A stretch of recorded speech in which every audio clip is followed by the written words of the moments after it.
नरेंद्र मोदी खेमे ने साफ कर दिया है कि नरेंद्र मोदी गुजरात के मुख्यमंत्री का पद नहीं छोड़ेंगे। आपको बता दें, मोदी विरोधी खेमे ने प्रधानमंत्री पद के ऐलान से पहले नरेंद्र मोदी के लिए 3 शर्तें रखी थी, जिसमें मुख्यमंत्री का पद छोड़ने के साथ ही प्रचार की कमान छोड़ने की बात कही गई थी। लेकिन मोदी खेमे से खबर है कि ना तो मुख्यमंत्री की कुर्सी छोड़ी जाएगी और ना ही प्रचार की कमान सुषमा स्वराज, लोकसभा में विपक्ष की नेता सुषमा स्वराज को सौंपी जाएगी।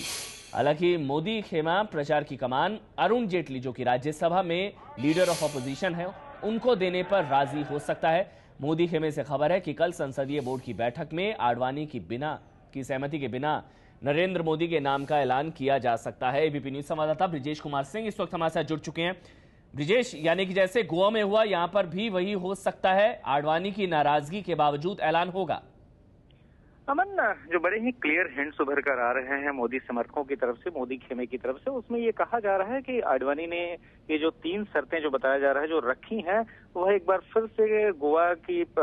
जैसा ही मसला है, क्योंकि उसके पहले भी अगर आप देखें आडवाणी तैयार नहीं थे मोदी के नाम के ऐलान के लिए। यहाँ तक कि जो बीजेपी की कैंपेन कमेटी के प्रमुख के तौर पर भी, फिर भी राजनाथ सिंह ने जो पार्टी कार्यकर्ताओं का दबाव था, जो नेताओं का दबाव था और साथ में जो संघ की सहमति थी, उसमें उन्होंने किया। उसी तरीके से एक बार फिर जब ये बातें आ रही है कि प्रधानमंत्री पद के उम्मीदवार के तौर पर मोदी के नाम का ऐलान हो, उसके पहले 3 शर्तें वो माने। उसके बारे में बहुत साफ तौर पर मोदी खेमे का यह मानना है कि जहां तक मुख्यमंत्री का पद छोड़ने का सवाल है, वह मोदी खुद अपनी इच्छा से तय करेंगे कि उन्हें कब छोड़ना है, वह ब्लैकमेल उस पर नहीं हो सकता। दूसरा, जहां तक कैंपेन कमेटी के प्रमुख का सवाल है, अगर उनके नाम का ऐलान कर दिया जाता है प्रधानमंत्री पद के उम्मीदवार के तौर पर, तो कैंपेन कमेटी के अध्यक्ष का पद वह अरुण जेटली को देने के लिए तैयार हो सकते हैं, लेकिन सुषमा स्वराज को नहीं। इसके पीछे तर्क ये है कि अरुण जेटली ने जहां पिछले 10 वर्षों में कई राज्यों के विधानसभा चुनावों के प्रचार को लीड किया हुआ है, चाहे राजस्थान हो या खुद गुजरात में हो या फिर मध्य प्रदेश का हो, उसकी जगह सुषमा स्वराज का कोई खास अनुभव नहीं है प्रचार कैंपेन को संभालने की। आखिरी समय